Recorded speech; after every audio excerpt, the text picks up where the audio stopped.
Welcome to Satsang. So I'll start with a question that came in advance and then open it up to any questions that anyone here may have. Why do we find it difficult to express love nowadays? What are the ways of doing it on a deeper level? It's really a tragedy, actually, because love is what keeps us alive. We think it's food, we think it's water, we think it's oxygen, and on some level it is for the body. But having the body be alive and really be living are not exactly the same thing. And so yes, food and water and oxygen are necessary for the body, but love is as well, even on a purely physical level. We actually know that with children, there's a medical disease called failure to thrive, which is a disease of children who don't grow. They don't get bigger, their organs don't develop, their brain doesn't develop, and it's children who have nothing medically wrong with them. They're being fed, they're sleeping, they're all of the things that parents are supposed to give their kids, these children are getting. And yet, what they're not getting is being held and being touched enough. They're not getting the eye-to-eye contact love of the parents. So actually, along with food and water and oxygen, even our physical bodies, forget our hearts, forget our emotions, forget the soul for a moment, the physical body actually also needs love. But it's certainly what the truth of who we are needs.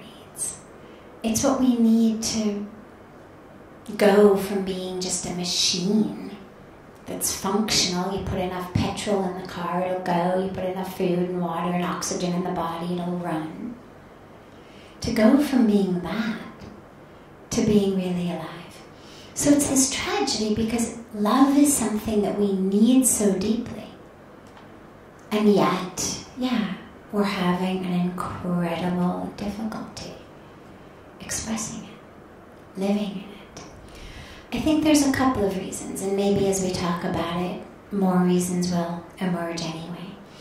I think one of the core reasons is we've just made ourselves too busy and distracted. And the thing with love is, it's not a job you can tick off a list. Even food you can check off your list. You can actually, even on your to-do list, put, eat lunch, drink water. I know people who put reminders on their phone to make themselves drink enough water during the day. So even the rest of the stuff that the body needs, you could put on a to-do list. Okay, lunch, done. Water, done. Dinner, done. Good breakfast, done. But love, you can't do that. Because simply giving someone a hug, or simply smiling at someone, or simply saying something nice is not actually always love. That can be done very mechanically. And if you don't do it with love, you're not getting the benefit. And so we've made ourselves so busy and so distracted that we're not actually present. And in order to be in love, you have to be here.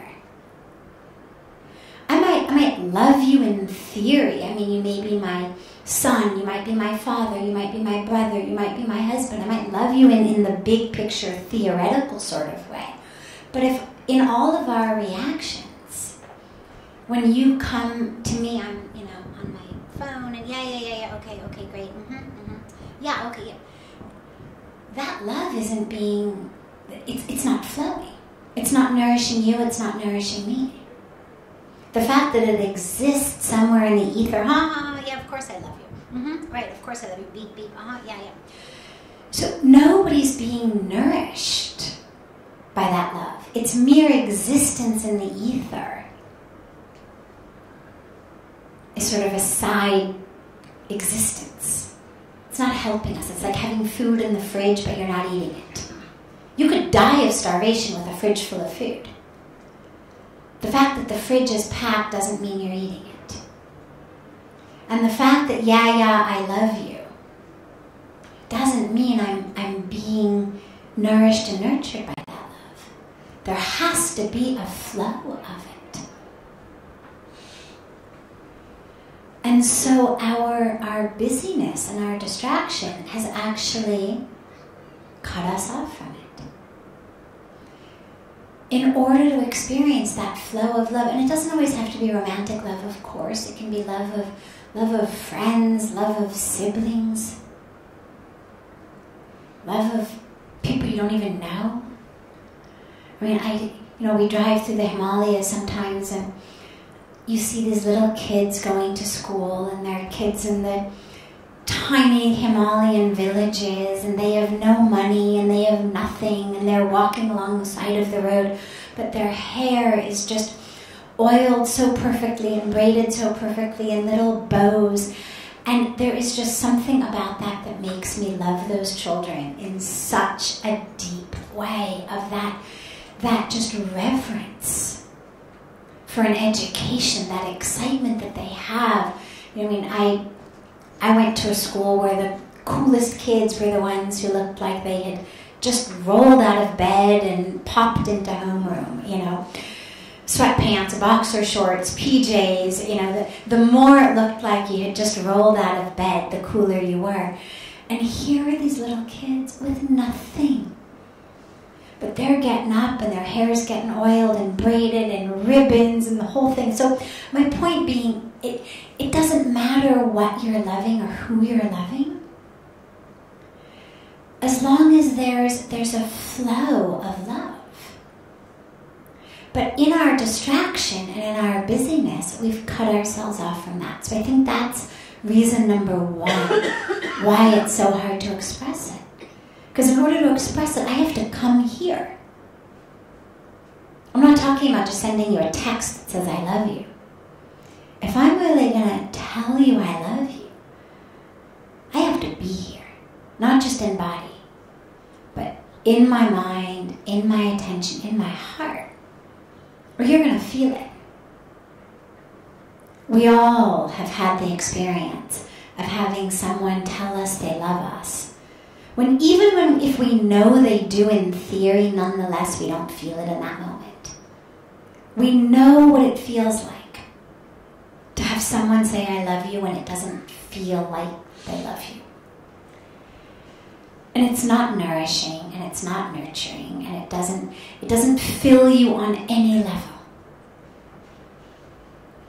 And so we have to be here to be able to say it in a way that connects with people. And that's gotten harder and harder for us. To just be here in the moment. Arrive. So that's, I think, reason number one. Reason number two, I think, is that we're also getting day by day more and more brainwashed into this sort of vision of everything as having some sort of a benefit. What's the benefit in this? What am I going to get out of it? And so every interaction, every person in our life, and this stems from being so busy. If we weren't so busy, okay, fine, you can do things that aren't necessarily a benefit. But because we've made ourselves so busy, we're literally weighing every minute of its benefit. So either I could show up and be here with a friend, with a colleague, with a loved one, with a child, with a parent, with anyone. Or I could get 10 things done at my computer, or I could get something else done, or I could, and we really weigh what's in it for me. What's the benefit to me? not nearly enough talk these days about the benefit of just connecting in love. But if all of us stop and think, we know that it's true. Because if you think back on your life, if I say to you, without analyzing, without thinking, but just tell me off the top of your head, stream of consciousness, the 5 most important moments of your life, the 5 richest, deepest, most powerful moments of your life. Pretty much they're going to center around some kind of love, some kind of connection, some kind of opening, whether it was to a sunset, whether it was to your child, whether it was to your piano, whether it was whatever it may have been. It was not a moment of taking things off a to-do list. It was not a moment of multitasking. It was not a moment like that.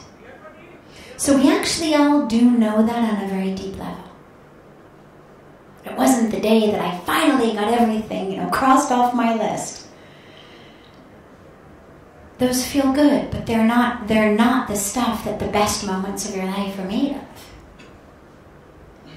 But we sacrifice the stuff that the best moments of our life are made of in service of crossing things off our list or benefiting ourselves in some tangible way.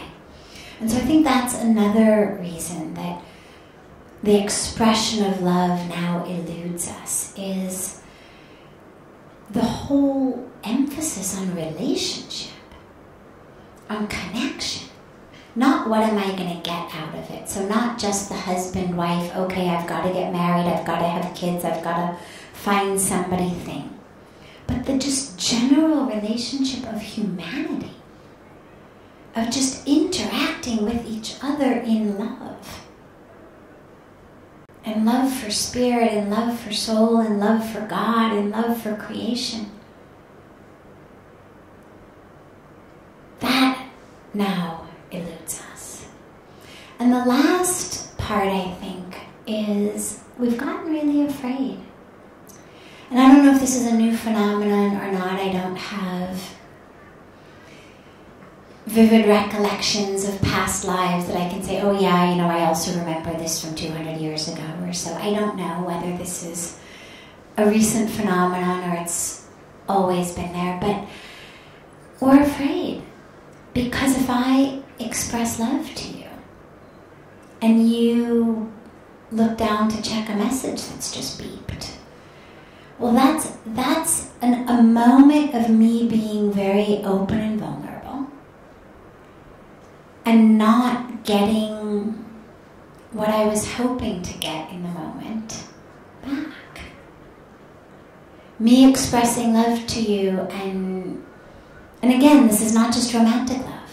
Any sort of connection love, me expressing it to you, me taking the time to show up, to be present, it's vulnerable.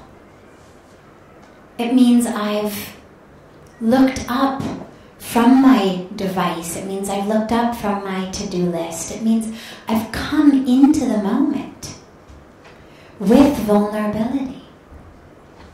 And if you don't respond to me in love, in connection, that hurts. Whether it should hurt or shouldn't hurt is not what matters right here. What matters is it does hurt. Being open and being vulnerable with someone and expressing love and getting rejected. Not just rejected as in, no, I don't want to date you, no, I don't want to marry you, but just even rejected as an interaction in the moment.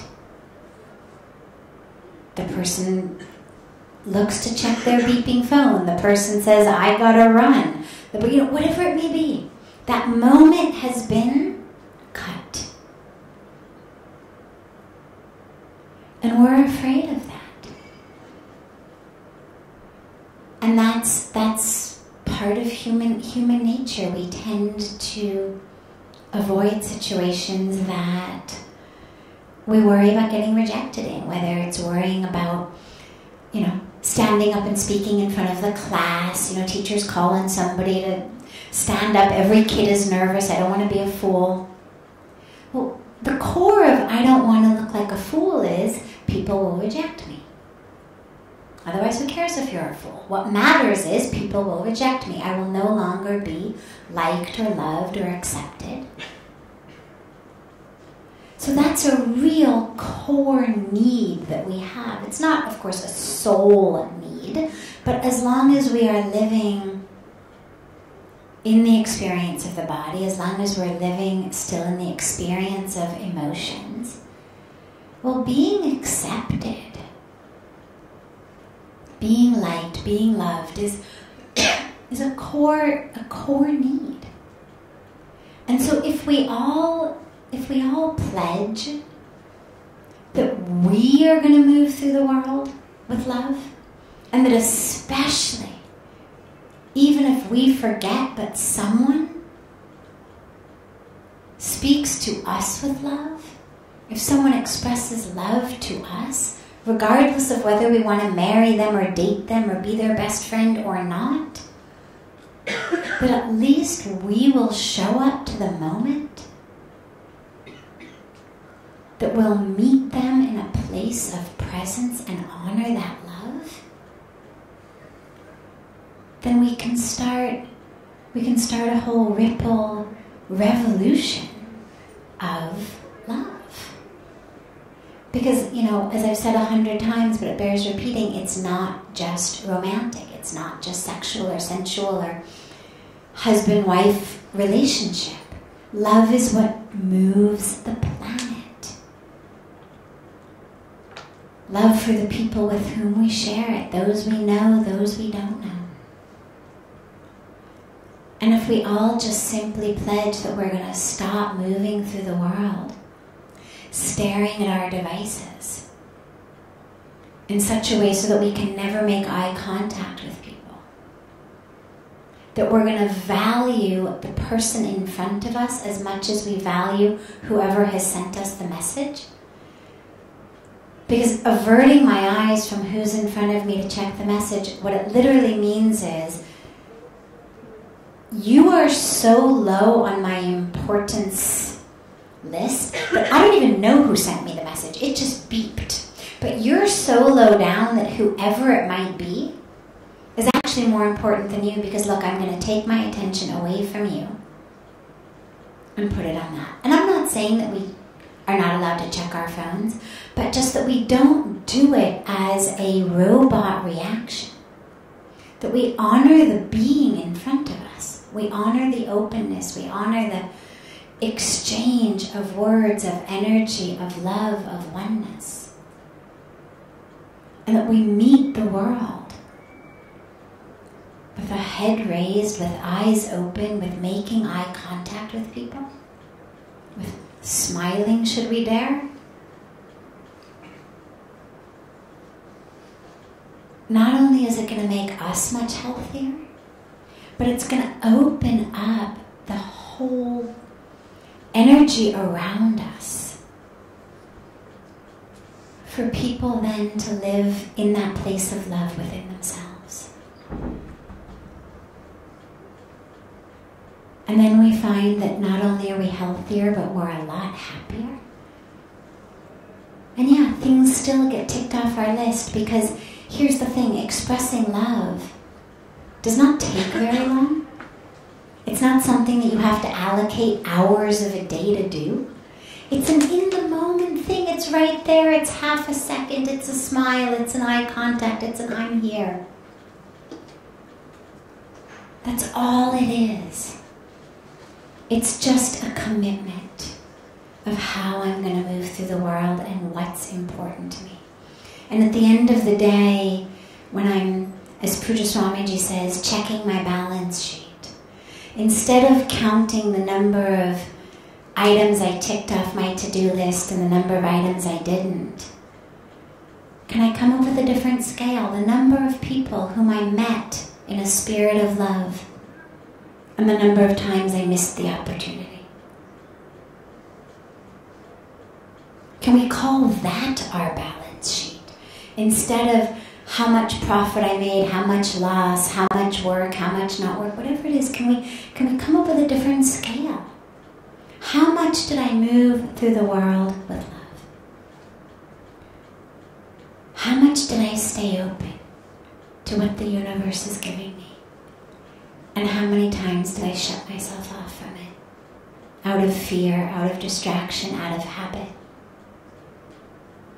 And then the next day we just try again. So before I take another of the questions that came in advance, I wanted to open it up and see if anyone here has any questions, which I would be happy to take. Yes? As a follow-up, what steps do you recommend to live a life without fear of judgment that other people might have? So how do we live a life free from fear of other people's judgment? The first thing that we do, and this is just sequential, not hierarchical. So when I say the first thing, I don't necessarily mean the most important thing, but the first sequentially. The first thing that you do is you recognize that no matter what you do, there will be people who will judge you. There will be people who will judge you negatively. Doesn't matter what you do. There are very few givens in the world. One of the givens is, no matter what you do, there will be people who will judge you badly for it. Welcome to the world. Now, that doesn't mean that because everything that you do has something that's inherently bad and certain people are seeing it. It's because everybody is seeing the world with their own glasses, their own filter. You know, when we learn to read and write in school, we're given these stencils. You know, when I had to learn how to write the alphabet, you're given these plastic stencils that have like cutouts of A and cutouts of B. And you'd put the stencil on the paper, and with our crayons or colored pencils, you'd literally just color in the empty spot, and then you'd pick up the stencil, and you had an A. Or you'd color in the space for B, and you'd pick up the stencil, there was a B. Well, it didn't matter if you colored all over that plastic. If it was a stencil of A, you couldn't get anything but A. Because everything else was covered. The only part that was empty was A. You could color all over the place. But when you pulled up that plastic, all that was going to show was A. Now, this is how people move through the world. We've got these stencils, literally these filters, that we wear based on our whole karmic package. Call it some past life stuff if you believe in past lives. Call it just childhood stuff if you don't. But it's everything up to this present moment. It's our, what you could call sanskaras. Our patterning. Mostly impacted by our family of origin. Mostly impacted by the first 10 years of our life. With some impacts from other things as well, but the primary manufacturer of the stencil that you're going to go through the world with, until and unless you do a lot of work, spiritual work, psychological work, is going to be the first decade of life. Now, you're going through the world with the stencil. Now, if my stencil is A, you could be singing alphabet soup. You could be doing the whole alphabet, the most beautiful rendition of the entire alphabet. But I'm only going to hear A. That's all I've got. And that's why no matter what you do, there are going to be people who will judge you badly for it. Because no matter what you do, they see A. They hear A. And this is why trying to change to make other people happy is such an exercise in futility. Because as long as they're moving through the world with that A stencil, it doesn't matter what you do. They're going to see A. So that's the first part, is simply the cognitive, intellectual awareness that no matter what I do, there will be people who will point a finger and say, not right, not good. And the minute that you do that, it frees you up a little. Because then you realize, well, I'm not going to get everybody's approval anyway. So I really better get used to the fact that there are going to be people who are going to judge me negatively. The next piece, though, which is probably the most important, is your own self-judgment. Because look, if I know, for example, beyond any doubt whatsoever, my eyes function very well, I've just checked a mirror before I walked in here, and I know I've got long brown hair. If I walk in here and you say to me, that is the ugliest purple mohawk that I have ever seen, it's not going to impact me. Because what I know is I don't have a purple mohawk. And it doesn't matter how much you try to criticize mine, I know I don't have it. So what I'm going to understand is either your eyesight is not good. I mean, literally, that you just literally can't see properly. Or that there is something going on in your brain/mind that interprets long brown hair as purple mohawk. But either way, it's not going to convince me that I've got a purple mohawk. Because I know beyond any doubt whatsoever, I don't need to see another mirror. I just saw it. I know I haven't gotten a haircut on my way in. I know I don't have a purple mohawk.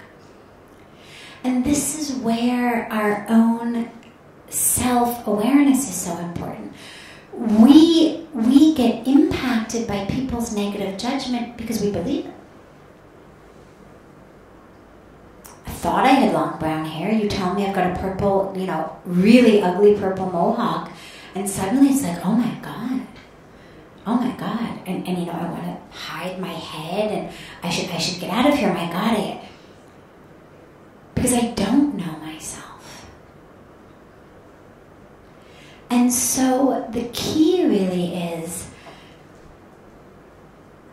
getting your assessment of yourself to be clear enough, grounded enough, honest enough.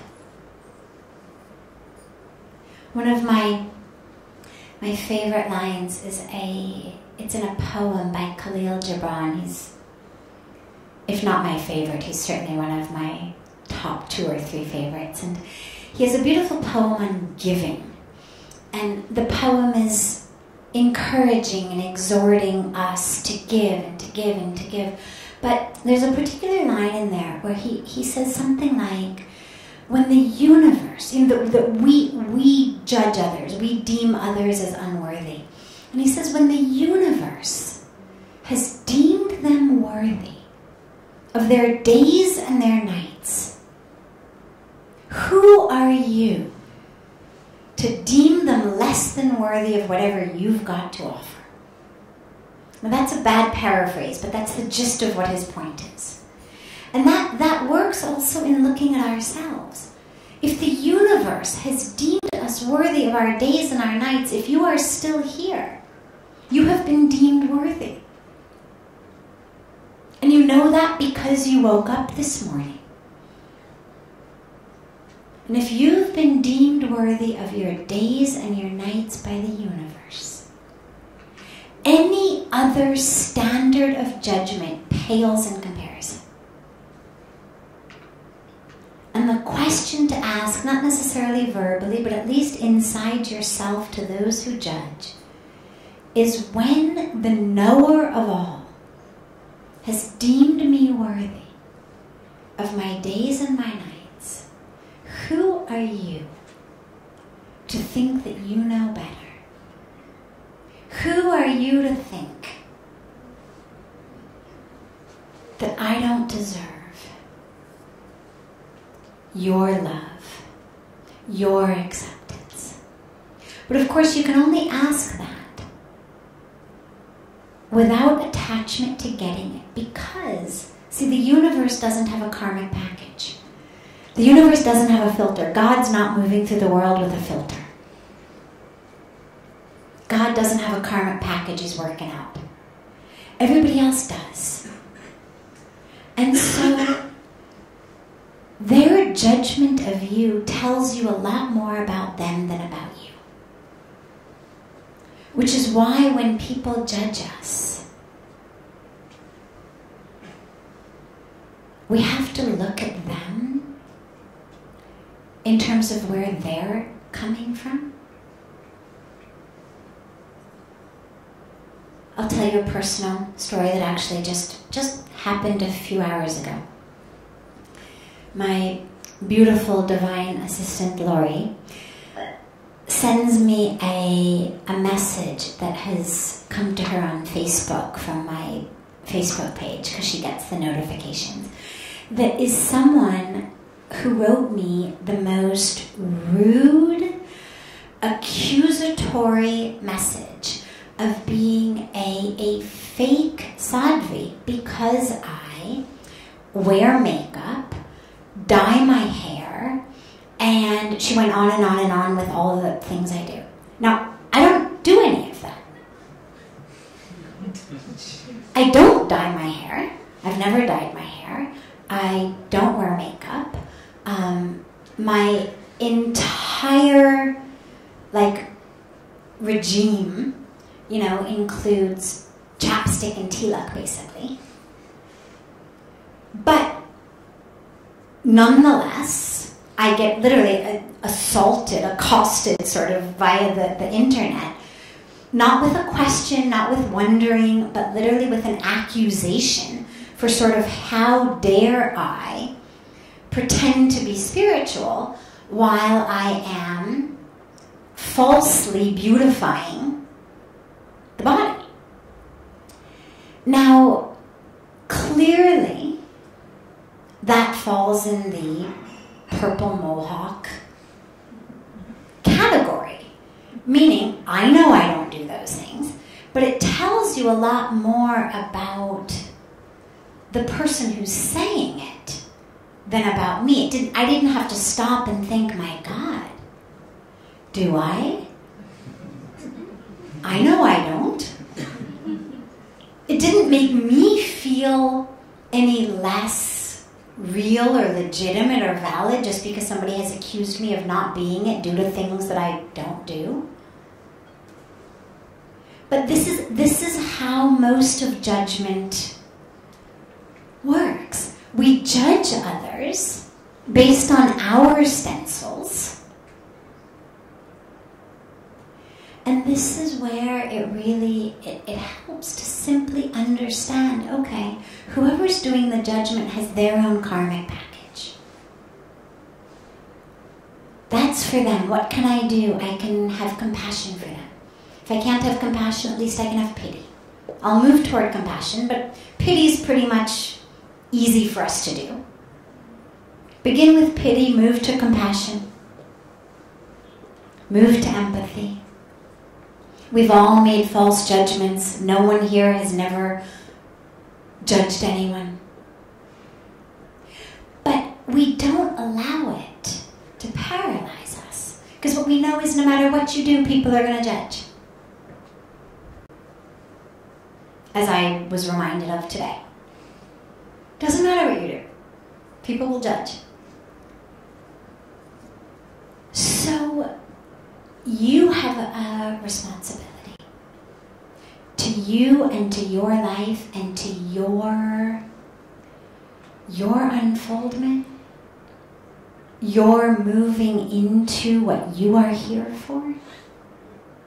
And yeah, people will judge. And the tragedy is the more real you become, This is the irony. The more real you become, the more honest you become, the more courageous you become, the more people will judge. Curl up in a corner and whimper, people will love you.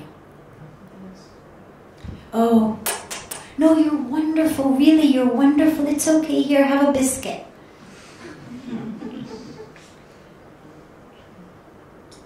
But the more you are grounded in the self, and the less you need people's immediate approval, the more they're going to judge. And that's just part of the leela of perhaps living in Kali Yuga, or perhaps just being a human, or whatever it is, it exists. Your responsibility is to yourself, but your capital S self, not the lowercase s self, the capital S self, which is here to unfold. It's here to expand. Not by getting more and more degrees, not by getting a better and better job, not by acquiring more and more things, but to expand in its consciousness, to expand in its love, to expand in its awareness.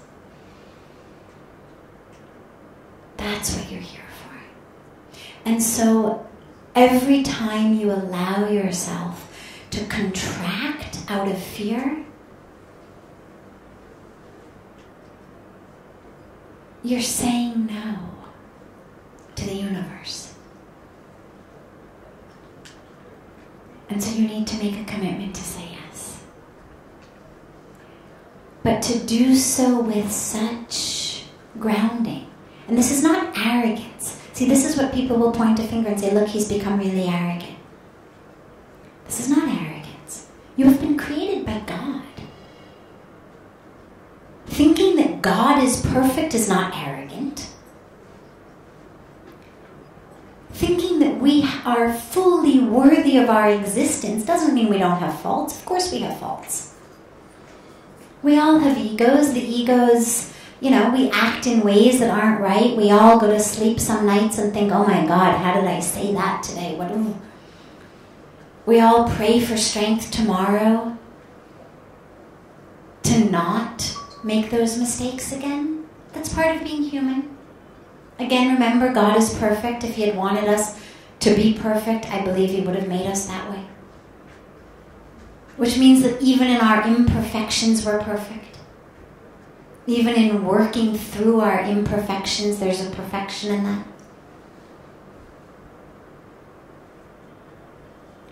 But that's a judgment, not other people's. And the last part is, until and unless you are grounded in your own truth, you won't be able to really accept anyone's love and acceptance anyway. So all of what you do or don't do, hoping and trying and yearning for people to approve and like and accept, you're actually preventing yourself from even being able to connect with their acceptance, because you're not being real to you. So you're depriving yourself even of what you think you want most, which is love and belonging and acceptance. Because as long as I'm not being true to me, there is no one here to connect with in love.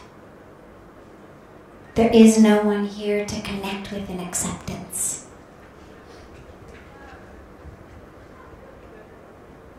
First, I have to accept.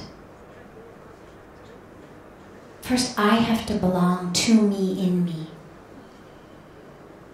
Only then I can belong to you. Only then I can accept you and allow you to accept me.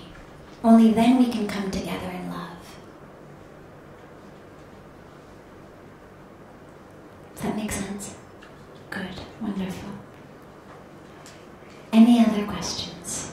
Madam, Sanyasi? Yes, last question. Samsari would like to become Sanyasi. What is Madam? if someone would like to become a sannyasi, what is to be done? Well, on a purely logistic level, sansari means, by the way, someone living in the world. The world is the sansar. So sansari is used to refer to someone living in the world, typically meaning someone married, kids, family, job, the whole sort of worldly life, wanting to become sannyas, meaning a renunciant, meaning someone away from those things. So, on a logistic level, because sannyas is an official order, it's an official initiation. When you take the clothes, the saffron clothes of the sannyas, it's a whole initiation process. You get ordained into an order. So on a logistic level, you literally wrap up, move away from that and into this. The first part, of course, which is a requirement, is to have a guru who can initiate you into sannyas. Because when you take sannyas from the guru. You can, in your mind, renounce. But if you really are talking about taking sannyas, that's an official initiation process that you get from a guru. So the logistics are you move away from that, from things of the sansari world, under the guru's guidance, with the guru's blessings. You move into the renunciation. But here's the other piece. That's the logistics. That's the body. That's the I've gone from this house, this relationship, this city, those clothes into this ashram in that place and these clothes. There's also a mind that goes. And the mind is just as much sansari or sannyas as the body. It's not just the body that works. It's not just the body that's in relationship. It's not just the body that's earning and acquiring money and competing, and it's the mind. And so, just as important, and perhaps even more important, than the logistics of physically moving the body from one place to another, from one world to another, is also the change in the mind. Because simply wearing saffron does not change all of the mind. Puja Swamiji speaks a lot about saints and sages living in caves in the jungle who are thinking about the world. So simply live, not all of them of course, but the simple act of the cave, the simple act of moving away, the simple act of wearing orange or throwing away your clothes altogether does not, in and of itself, pull the mind out of that world.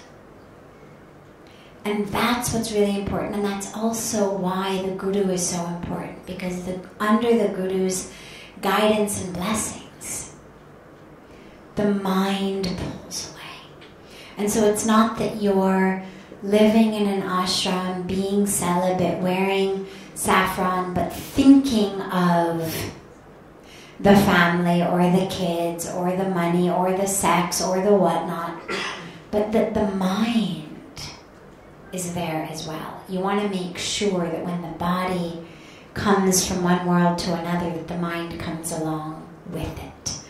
And they're journeys that go together, but they both have to have attention paid to them. Yes.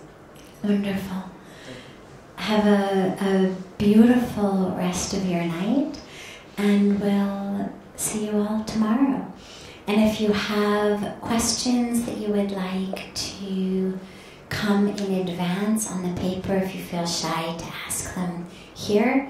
You can get them to Lori. Are you collecting? You can get them to Lori, and she will get them to me in advance. Or just come in tomorrow and raise your hand. Wonderful. Have a beautiful night. And remember, move forward with love. Open eyes.